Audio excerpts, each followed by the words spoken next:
Hey to all the spooks out there. Welcome back to another episode of Spine Chilling Chats, where every Wednesday we dig up the darkest corners of true crime, history, folklore, and the supernatural. I'm Ange. And I'm Manda.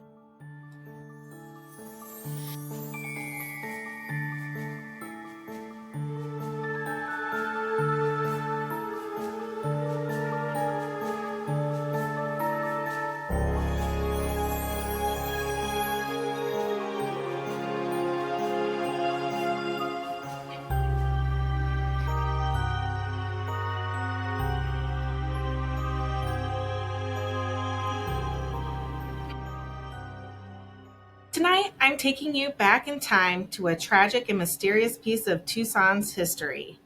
The Pioneer Hotel was once the crown jewel of downtown, a glamorous hotspot for the rich and powerful, but on one cold December night in 1970, it became the scene of one of Arizona's deadliest fires. Many people lost their lives, and ever since, whispers of spirits, shadows, and unexplained happenings have clung to the building's bones.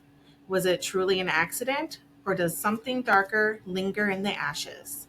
Get cozy, keep your lights low, and let's dive into the story of the Pioneer Hotel, where the flames may be long gone, but the hauntings are far from over. Albert Seinfeld was one of Tucson's richest men in the 1920s. He was born in Germany, but came to Tucson in 1872 when he was just 18 years old. He came over via a stagecoach. I mean, not all the way over. Right. But Yeah. once he got to America, he traveled by stagecoach. Unless it was a magical stagecoach. I mean, we are talking about ghosts and stuff. So. Could have been. He got a job working for his uncle Lewis's mercantile, which was called Zeckendorf's. Because his uncle was Louis Zeckendorf. That reminds me of Perry the Platypus, Doofenshmirtz. No, that makes me think of Bob's Burgers, the Wessendorf. I forgot about that, yeah. Anything that ends in Dorf. Dorf. It was a large adobe building that had a flat roof atop one story. It was west of Cali Real in the Anglo-American era. It became Main Street, then Main Avenue later on.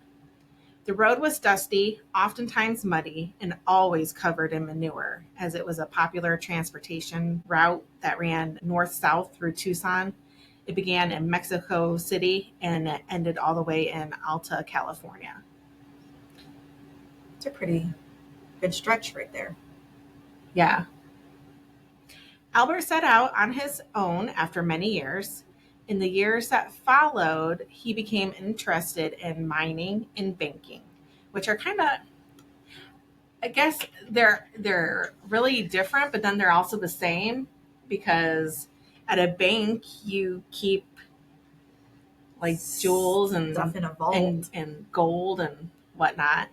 Yeah. So I guess it goes. But still kind of different. Yeah. You know, like, anyway. The majority of Albert's business took place downtown Tucson. Seinfeld's department store was widely successful, being located at Pennington and Stone Avenue. In 1929, when Albert was 75, Holy cow. he had long been president of Consolidated National Bank and a major stockholder. He and his son Harold were the force behind the building of Tucson's first skyscraper, the 10-story Consolidated National Bank building at Stone Avenue and Congress Street. This structure, which is now a Chase Bank, cost an incredible $1 million to build. That's a lot, especially back in 1929. Yeah, that's astronomical. But, I mean, 10 stories was huge back then. Yeah. Now, not so much. Nope. At almost the same time, Albert and Harold also built the Pioneer International Hotel. This was also located on Stone Avenue, just a few blocks north of the bank building. Just a stone throw away. Yeah, just a stone throw. That was a good one. Look at you. Just a stone's throw away. It was also kitty corner to their department store, so everything was kind of located nearby. The hotel was an amazing 11 stories, so they just had to up themselves and became Tucson's tallest building. Anyone stayed at the Pioneer. It was catered towards the elite and well-to-do, especially the growing business community. It was host to Tucson's largest Kiwanis and Rotary clubs. Even the Cleveland Indians stayed there during their spring training. The Pioneer even bragged of having the largest ballroom in the USA. The hotel's tap room was the popular choice for the rich and famous to enjoy lunch. Shoppers from out of town, usually from Phoenix or Sonora, picked the Pioneer because it was right across the street from Hockamay's and Steinfeld's, Tucson's leading department stores. Hockamay's was located where the downtown library is today. Some of the Pioneer's prominent guests included football great Newt Rockne, who was a player and coach for Notre Dame. Yeah. The Rockne Memorial Gym on Notre Dame's campus was named after him. And that's actually one of my team's buildings. So it's really pretty inside, except it needs a lot of work, a lot of updating. The architecture is beautiful. The architect who designed it obviously didn't think about who would have to clean it, though, because like over the main lobby area, there's like these scrolly things. Well, there's like a recessed area in front of the window, and there's no way to reach it without like a scissor lift or something like that. So there's cobwebs and nastiness all up in there that you can't clean. And then like in the basketball court, they have these wire mesh grills over the windows so basketballs don't break the windows. Which are hard to clean. Which again, there's spider web cobwebs all up in there that you can't clean. You can't get to them. It's a beautiful building. And right now, I don't think they're using it right now because it doesn't have air conditioning. No, it's closed for right now. Yeah. They close it usually in the summer because it gets too hot. Yeah. But it's a nice building. It just needs a little updating. A little love. It looks like it hasn't had some love in some time. Just a little. Just a little love. Little love. So besides Newt Rockne, Liberace, former First Lady Eleanor Roosevelt, Western movie star Tom Mix, President Lyndon Johnson, and cowboy philosopher Will Rogers also stayed at the Pioneer. I thought you were going to say they stayed at Notre Dame. No. I was like, wow, I didn't know all that. Oh, I'm sure a lot more famous people than that have stayed at Notre Dame. I'm sure. I just don't know who they are. And I was like, wow, that's cool. Yeah. Nope, they stayed at the Pioneer. Mm-hmm. Lewis was very proud of the efforts and business his young nephew had created, so he made Albert a partner just 2 years after he had moved there. He also changed the name of their department store to L. Zeckendorf and Company instead of just Zeckendorf's. Roy Place was the architect who designed the Pioneer Hotel. It was opened in 1929 with the Spanish Revival Hotel becoming the social center of the downtown business district. Harold and Margaret Steinfeld lived in the penthouse. The hotel in downtown Tucson did very well over the years. That is until December 20th, 1970. At 12:19 in the morning, 3 different calls were placed to the emergency dispatchers, all claiming that there was a fire at the Pioneer. Veteran firemen thought that the calls were just pranks at first, until they saw the bright orange glow across the downtown skyline. Why would you think that it's just a prank? 3 calls came in, and even if it is a prank, you should still go check it out. Well, absolutely. Why? And why would you take any call into an emergency dispatch as a prank? Right. Like, it should be checked out. Just go. And if it's a prank, it's a prank. And you deal with it then. Exactly. Yeah. But you at least go check it out. Have you ever seen the movie The Towering Inferno? It came out in 1974, and I was wondering if they based it off of this because it's very similar.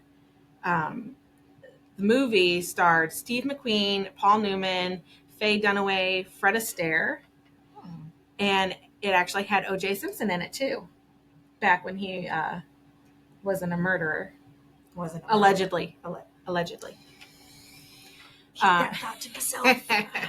But it's basically the same. No, I've never seen it. A new state-of-the-art high-rise building in San Francisco catches on fire during an opening ceremony that a ton of A-list guests were attending.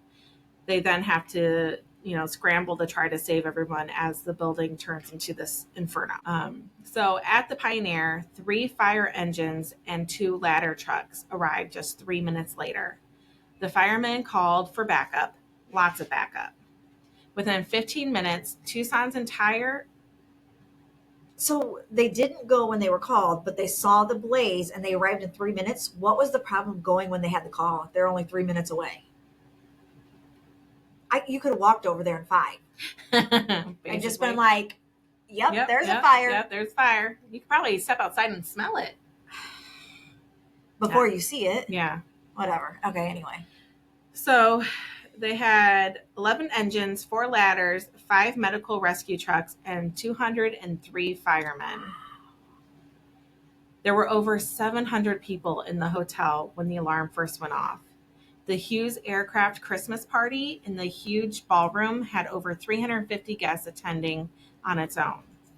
Amazingly, almost all got out safely, all but 29, which included Harold and Margaret Steinfeld in the penthouse.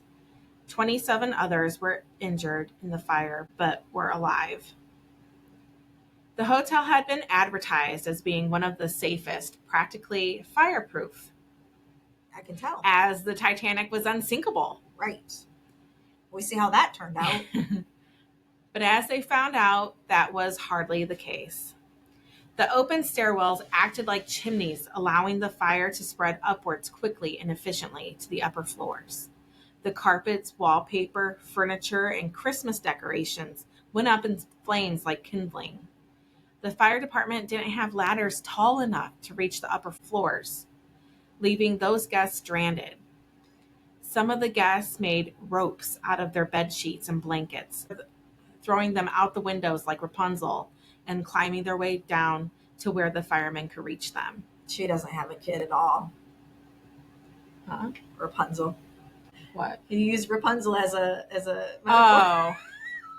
Well, it's because, what would you have used? I don't know. I would have been like, they just tied blankets together. Oh. Laura doesn't really watch Rapunzel, to be honest. No?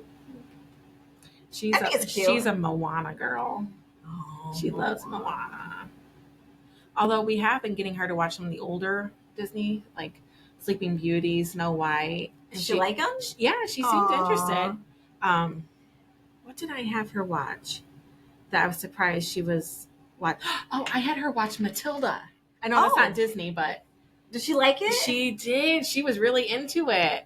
Oh, that's awesome. I like Matilda. Me too. I'm like, oh, she's getting past just the cartoon phase. She'll watch like normal live movies. action. Yeah.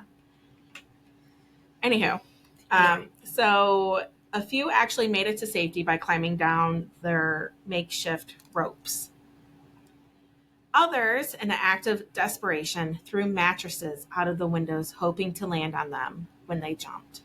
The sidewalks were littered with splattered bodies who jumped to their end. And that makes me think of 9/11 footage, when you would see the little black dots flying out of the windows of the towers. They'd rather jump to their death than die in a fire, which, I mean, in all reality, what's going to kill you first, really? You splattering on the ground or you dying in a fire? You splattering on the ground. Yeah. I'd rather do that than die in the fire. Or being crushed to death from the building collapsing on you. Or having your breath taken away from you from the smoke inhalation. Mm-hmm. Like, none of it's a good way to go. No. I don't know if I would have the courage to jump. I wouldn't have the guts to jump, though. I don't know. But then I don't know, because I wouldn't want to burn. Unless I see a building that's sideways and then I can just skate down it. Yes. Like the movies. That would definitely happen. I would totally do that. That would happen. Yeah. Yes. Or you could just like flap out your shirt and fly down. And like glide. Or tie it and use it like a parachute. I can use totally your spider web. Totally do that. That's how I'm getting out of it. Because it can happen. Yeah. It's doable. Some hotel guests, employees, and bystanders tried to extinguish the fire, while others helped firemen get the injured onto stretchers and out of the burning building. Among those was Lewis Taylor, a 16-year-old black teenager who had been hanging out near the Hughes party trying to score a few drinks.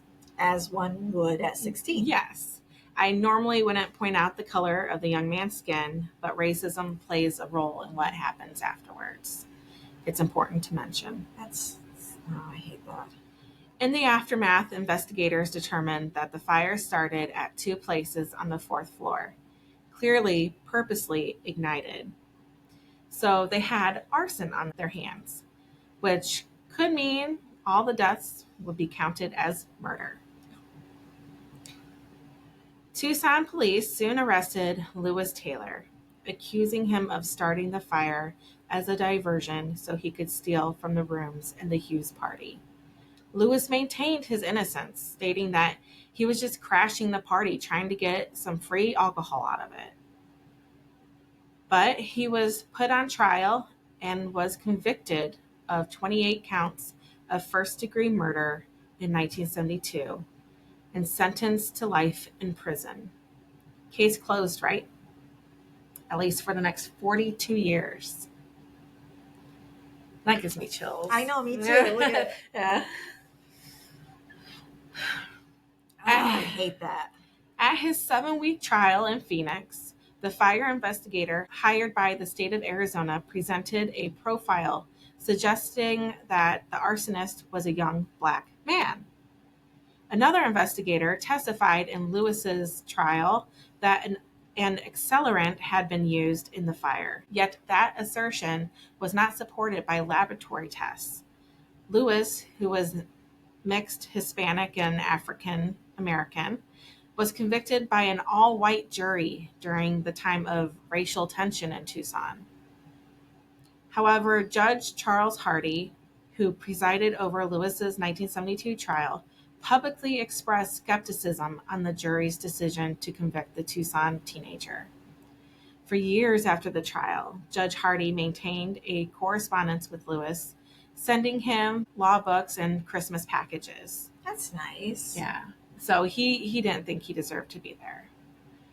In one letter he sent Lewis in the early 1980s, the judge, who died in December 2010, said he was negotiating with Arizona lawmakers to have the sentence commuted, but the deal was predicated on him admitting guilt. But Lewis refused. See, and that's what's bullshit. You have to plead guilty in order to get a lighter sentence. But if you don't plead guilty, you get a heavier sentence. Yeah, and it's like, I didn't do it. Yeah. So either way, it's a lose-lose situation. Yeah, why would I admit to something I didn't do? For a lighter sentence, I'm still fucking in prison. Yeah, and then that's going to be on my record for forever. In October 2012, attorneys with the Arizona Justice Project, a volunteer legal group that evaluates cases on behalf of inmates who claim they were wrongfully convicted, asked a court to dismiss the case or hold an evidentiary hearing. The attorneys said several defense experts using modern forensic fire science would testify that they would not have ruled arson as the cause of the blaze. The defense team also alleged a prosecutor engaged in misconduct by not giving defense attorneys a laboratory report that said no accelerants were found, and by talking to the judge without defense attorneys present. So there was lots of mistakes made. Yeah. More recently, an investigator with the Tucson Fire Department reviewed the available evidence in the case and was not able to determine what caused the blaze. Of course. I'm sorry, how recent? Like, did it say, or just recent? I think maybe like 2010s, like after the judge died? Maybe. Where did it say? 2013? No, 2015. Yeah, 2013 or 2015. Okay. I just didn't know how recent. Of course, many of the witnesses who testified on Lewis's trial were now deceased, and much of the original evidence had been lost or destroyed. So 40 years after the fact, Arson investigators did not have access to all of the evidence available to the original investigator, who still maintains that the fire was deliberately started by someone. Pima County prosecutors said they continued to believe Lewis was guilty, but offered him a chance to plead no contest to the original charges. In return, he would be having his earlier convictions vacated and being sentenced to time served. Which, I guess after 40 years, you probably just want anything to get out. Yeah, and live some life. Even though you're saying no contest, you're not. That's like the Alford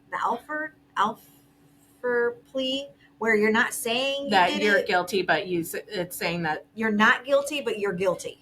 It's not. It's saying like, you can't prove that you're not.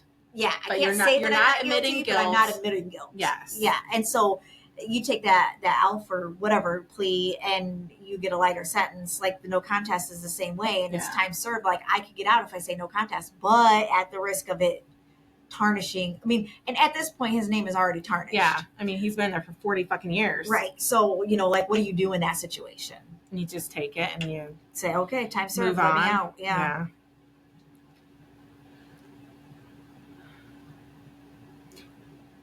Lewis, who always maintained he was innocent, agreed to the 2013 deal with then Pima County Attorney Barbara Lawal's office and entered the plea.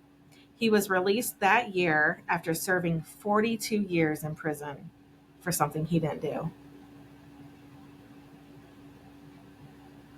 I just noticed how good my lips look.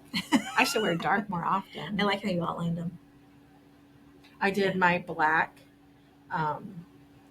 lip gloss first, and then I put my dark maroon over it. Oh, yeah, I like it. Because I was playing around because I found my black lip gloss, and I was like, black lip gloss? Yeah, because we wore it for our pictures. Oh, I was like, what? Yeah. So I was like, oh, well, I'll try it. And then I was like, I can't just wear black lipstick. Why not? I think it would have been fine. Yeah. So I had a little maroon. Well, I figured it would be fine because you're wearing green. Yeah. So I would have been like, black it is. I didn't put on any makeup. Well, I put on some foundation. I didn't put on any makeup today or do my hair because I was like, fuck it. I'm looking trashy today. I don't care. I'm tired. Tired, I tell you. I'm tired. Sick and tired of working. Okay. 2 years later, in 2015, Lewis sued Pima County in Tucson for violating his rights to due process and a fair trial. Good. Don't get all excited yet. Oh. However, due to the no contest plea, it fucked him. The Ninth Circuit panel ruled he was prohibited from seeking damages for his prison time. That is bullshit. I couldn't find anything more recent on him. I tried finding him on like Facebook, and I just Google searched too. So you don't know if he's alive or dead or anything? I'm assuming he's alive, but I don't know. I did find one obituary for a Lewis C. Taylor. I was like, oh no. And it was like for a pastor. And I was like, oh, and it was a black man. I was like, oh no. So everything was lining up. But it was in Tennessee. And then I looked and the birth date was wrong. Oh, okay. Because he was like born in. Well, he was it 1929? So he was. No. When did it happen? It was in the 80s? 16 at 1970. 1979, right? No, it happened in 1970. Oh. And he was 16. He was 16. Okay. So he was born in the 50s. Yeah. And this person was like born in 1960. Oh, okay. Yeah. Or 1964, I think. So it couldn't have been him. But I hope he's doing well and getting to enjoy his life that was unfairly stolen from him when he was just a child. Right. Like live out the best years that you can, 16 and 40 years of your life just gone. It's fucked up just because he was black. Downtown Tucson would take more than 40 years as well to recover from this tragedy. The once busy, vibrant downtown turned into a dilapidated wasteland After the fire, major downtown businesses, including the department stores, moved to the suburbs. The beautiful, elegant buildings became vacant or became dive bars and porno theaters. I mean, porno theaters, but dive bars I think are pretty cool. Yeah, I wouldn't want to go to a porn. Could you imagine trying to sit in a porno theater? You have no, thank you. Pee Wee Herman behind you. All those dicks just out. They're ugly.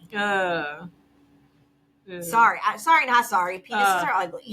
You step in, and theater floors are usually sticky, but this is sticky for a different reason. Yeah, you slip and. And imagine just sitting on those seats. Well, and you're sitting there watching like, hey, something guy, like that. Some stranger. Yeah. Like, no. Yeah, what an awkward thing to do. Hey, let's beat off together. We don't know each other, but let's watch porn together. Hey, good job, guy. I like what you're working with. You're holding out really well. Yeah, disgusting. Yeah, anyways, the bougie clientele were replaced by the homeless, various addicts, and sex workers. You know that they had a porno theater in downtown South Bend, right? Oh, I don't doubt it. They were like everywhere, weren't they? I don't know, but there's one that was still open like when I was in high school, it was still open. Oh. I know, right? That was a long time ago. Yeah. Shut up. It was a long time ago. Next year is my 20 year. 20 years. Next year is my 25. Isn't that crazy? Yeah. It doesn't feel that long. No. I feel like it was like a year ago. I just graduated. This July, like in 2 weeks, is Robbie and my 19th wedding anniversary. Jesus. 19. Ty and I would have been married for 19 years. That's crazy. I just realized Ezra was born. Ezra graduated 2023. That's already 2 years ago. Yeah. Already. I feel like he just graduated this year. No. My baby's not old enough to be graduated. There was some good that was gained from this tragedy. The fire codes in Tucson and other cities throughout the U.S. got a major upgrade. After the fire, any building that is over 4 stories high had to have sprinklers and smoke detectors installed, along with fire-resistant carpets and doored stairwells. Good. The cost to retrofit to these new standards was enormous, but the cost of not retrofitting high-rises was even more expensive in insurance claims and the possibility of losing human life. The Tucson Fire Department immediately acquired the biggest ladder truck made at that time, reaching 150 feet. When the fire took place, the biggest they had was 100 feet, which only reached the 8th floor windows. So there was 3 floors. I was going to say that earlier. Like skyscrapers were a new thing, so they didn't have trucks to accommodate. No, the height. Tall. Yeah. The Pioneer today is a building of office suites that are available to rent for your business needs. But you may have to share your cubicle with a spirit or two because, yes, the building is said to be haunted. The Pioneer Hotel is renowned for its ghostly apparitions, with reports of paranormal activity concentrated in several areas of the building. The 4th floor, where the fire raged most fiercely, is particularly infamous for hauntings. Visitors and staff have reported seeing shadowy figures and feeling unexplained cold spots, suggesting that the spirits of those who perished may still linger. The ballroom and penthouse also have their share of eerie tales, making the hotel a hotspot for those seeking a brush with the otherworldly. Among the tales of ghostly encounters at the Pioneer Hotel, one particular story stands out: the apparition of a woman believed to be one of the victims of a fire. She is often seen wandering the corridors, her presence leaving a lasting impression of those who see her. This, along with other spectral sightings, contributes to the hotel's legend as a place where the past and present intertwine, offering a glimpse into the unknown. The ghosts of those 28 souls are said to haunt the top floor. Footsteps and music are heard playing in the evenings. People have said that they smell smoke that is not there. The ghost of a small girl has been seen who is said to have been looking for her mother when the fire took them. Mm-hmm. It's as if the holiday party never ended. That's sad. That was a bit of a shorter one for me, but I didn't have my glasses for most of the week. I just got them today, so I apologize it's a little shorter, but, Shit happens. shit happens. Enjoy it.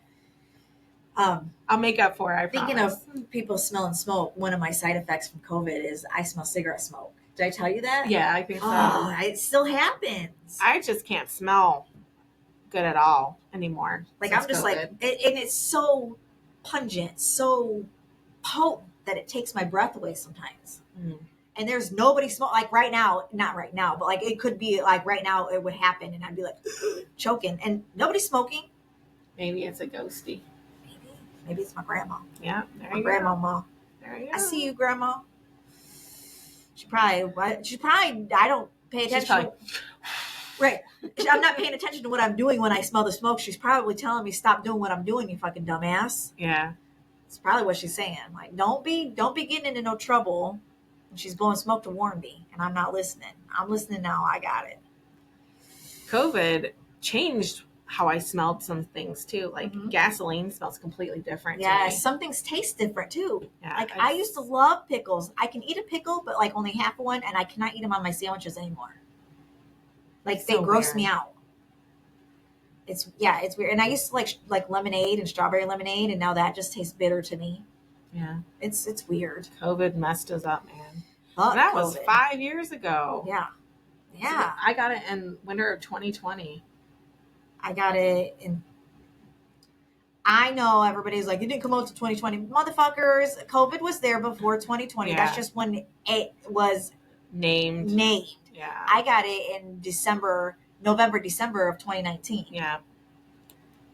October is when it started. October. And then in November, I ended up getting strep throat. And then it didn't go away until December, just before Christmas. So I had it for that long.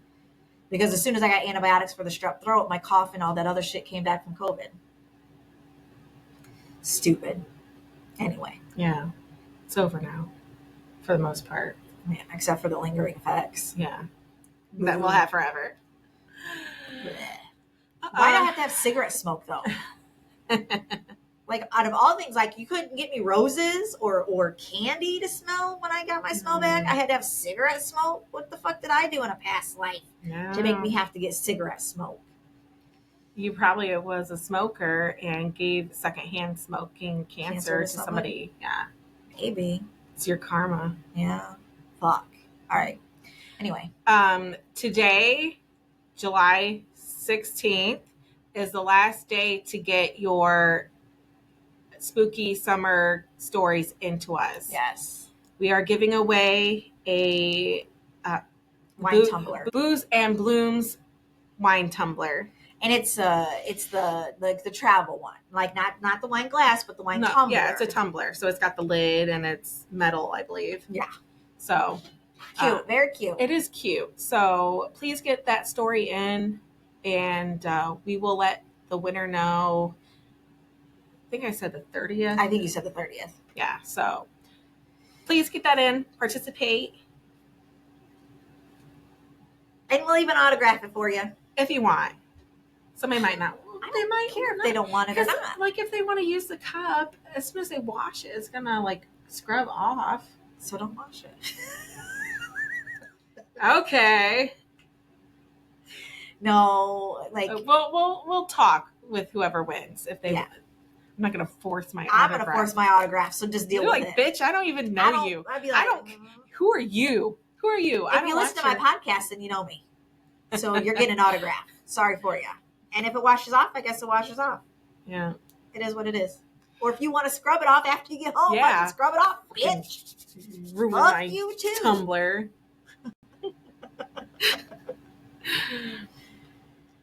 Also, if you have just normal stories, any glitches in the matrix, any Very fucking. Any Bigfoot sightings. We'd like to know just how big His foot is. Let us know. Yep. Send those stories in to spinechillingchatspodcast@gmail.com. You can also go on our website at www.spine-chillingchatspodcast.com and you can submit them there. Yes. And you can see our merch, our pictures, our bios, old episodes. Yep. Links to other episodes. Yep. It's all on there. Yep. Check it out. Mm-hmm. We're also on Facebook, TikTok, Instagram, and if you're just listening to us on one of the many, many podcast platforms we're on, you can also watch us on YouTube because we are in video form. Although I don't look the greatest today, and I don't give a shit because it's hot and I'm tired. I did up because I got my new glasses today, and I was like, today, and I was like, "Dang girl, get your ass back in the house. Nobody needs to see all that." So, what you thinking? What you thinking about going out looking like that, looking like a snack? Honey, I'm a whole Happy Meal. I come with kids and a toy. You're the adult Happy Meal. On top of that, so they're bigger.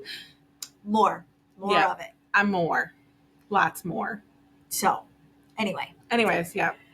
Now I want a milkshake. I know, me too. I wanted one yesterday. I didn't want to say anything to Mike. I was like, I really could go for a milkshake right now. And then today when I was taking you to get your glasses, I thought, I really want strawberry shortcake from Portillo's.